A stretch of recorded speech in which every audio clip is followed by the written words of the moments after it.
น้องหือ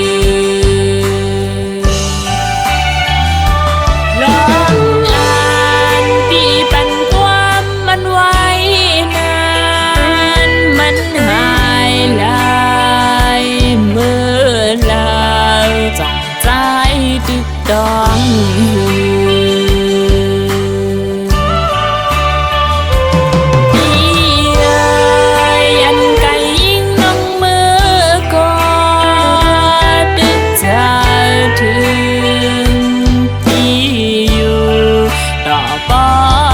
เสียงจา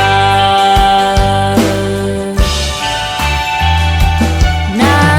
จาลำขึ้นคนวนก็ดึกเสียลายดังหากอ่อนเฮาและดังสู่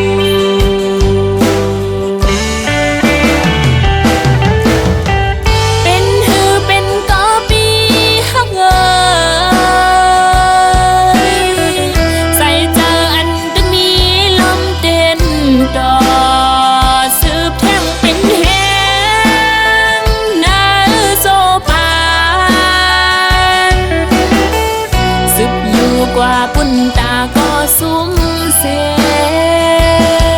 สุเมอจำก็หักมาปล่อยพายิง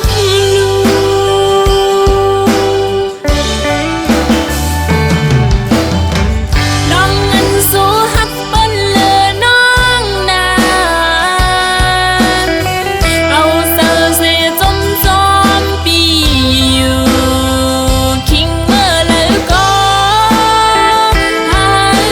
กันต่อตัวสุดปาน